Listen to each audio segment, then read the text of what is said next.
दोस्तों, क्या आने वाले टाइम में उत्तराखंड स्टेट पूरी तरह पाताल में समा जाएगा? क्या दोस्तों, हमारे देश का सबसे पवित्र 4 धाम यात्रा वाला राज्य अब कुछ ही दिनों का मेहमान है।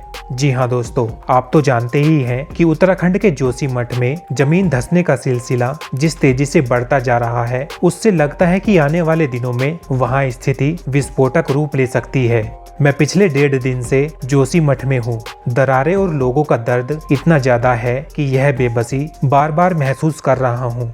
मुख्यमंत्री पुष्कर सिंह धामी सरकार एक्शन में तो दिख रही है, लेकिन बड़े पैमाने पर अगर लोगों का विस्थापन सुरक्षित स्थानों पर जल्द ही नहीं किया गया तो किसी भी तरह की प्राकृतिक आपदा आने और उससे होने वाली तबाही की आशंका से इनकार नहीं किया जा सकता। इसलिए सरकार को इसका इंतजार नहीं करना चाहिए कि जब घरों में दरार आने लगेगी तभी उन परिवारों को वहां से निकाला जाएगा, बल्कि अब तक तो युद्ध स्तर पर इसकी शुरुआत हो जानी चाहिए थी। दोस्तों, हालांकि ये मौका आरोप लगाने या आलोचना की राजनीति करने का नहीं है, लेकिन सरकार को इसका जवाब तो देना होगा कि उसने अपने ही विशेषज्ञों की चेतावनी देने वाली ताजा रिपोर्ट पर गौर आखिर क्यों नहीं की। बताया गया है कि कुछ विशेषज्ञों ने बीते साल 16 से 20 अगस्त 2022 के दौरान जोशीमठ का दौरा करके पहली रिपोर्ट सरकार को सौंपी थी। इस रिपोर्ट में कहा गया था कि इस इलाके में सुरक्षा कार्य करने के लिए बड़े पैमाने पर लोगों को दूसरी जगह विस्थापित करना होगा, लेकिन सरकार ने शायद उस रिपोर्ट को हल्के में ही लिया।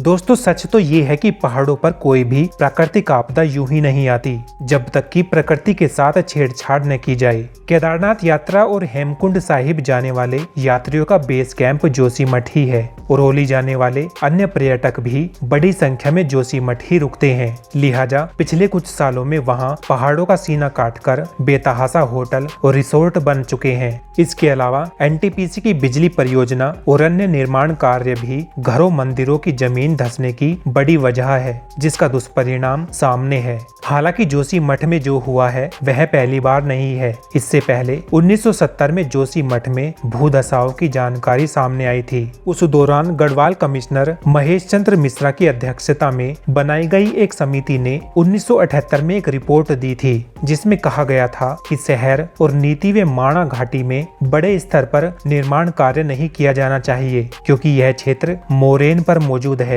आपको बता दें, ग्लेशियर पिघलने पर जो मिट्टी, चट्टान और पत्थर अपने साथ बहाकर लाता है, उसका एक स्थान पर जमा हो जाना मोरेन कहलाता है। हेइम ऑर्नोल्ड और अगस्त जेन्सर की किताब सेंट्रल हिमालय के मुताबिक जोशीमठ भूस्खलन के मलबे पर बना है। दोस्तों, 1971 में जब कुछ घरों में दरार पाई गई थी, तब कुछ कार्य को करने का सुझाव दिया गया था, जिसमें मौजूदा पेड़ों का संरक्षण और नया वृक्षारोपण, इसके साथ जिस बोल्डर पर यह शहर बना है उसका संरक्षण करने की सलाह दी गई थी। लेकिन दावा किया जाता है कि इसमें किसी भी सुझाव पर किसी भी सरकार ने कोई काम करने की कभी परवाह ही नहीं की। इसलिए विशेषज्ञ मानते हैं कि जोशीमठ में जो कुछ भी हो रहा है उसकी अहम वजह मानवीय गतिविधियां ही हैं। यहाँ पर आबादी में नाटकीय स्तर पर इजाफा हुआ है और पर्यटकों की संख्या भी बेतहाशा बढ़ी है। विकास के लिए किए जा रहे निर्माण कार्यों में कोई निगरानी नहीं रखी गई। हाइड्रो पावर प्रोजेक्ट के लिए बनाई जा रही टनल के लिए विस्फोट का इस्तेमाल हुआ है, जिसकी वजह से स्थानीय स्तर पर आए भूकंप से चट्टानों के ऊपर का मलबा हिलने लगा है और इस वजह से दरारें उभर आई।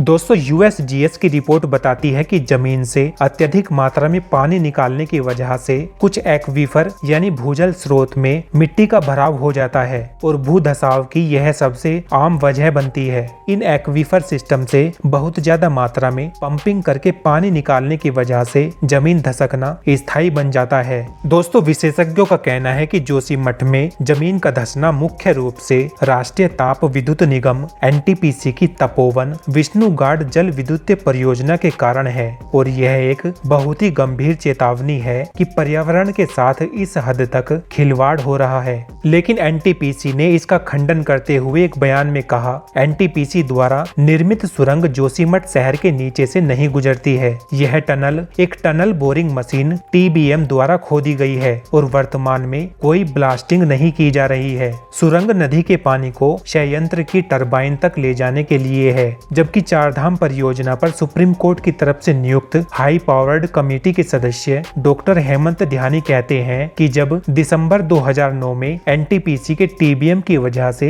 जलभृत प्रवेश ने जोशीमठ में पानी की स्थिति को प्रभावित किया, तो कंपनी यह कैसे दावा कर सकती है कि वर्तमान परियोजना सुरंग को उस भू धसाव से नहीं जोड़ा जा सकता है जिसे हम अभी देख रहे हैं। केवल एक पानी का परीक्षण ही बता सकता है कि क्या शहर में जल विद्युत सुरंग से धाराएं निकल रही हैं। तो दोस्तों ये था हमारा एक छोटा सा वीडियो पसंद आया हो तो इसे लाइक और शेयर कर दीजिए और ऐसी ही वीडियो के लिए हिंदी डेली फैक्ट्स को सब्सक्राइब कर लीजिए। धन्यवाद।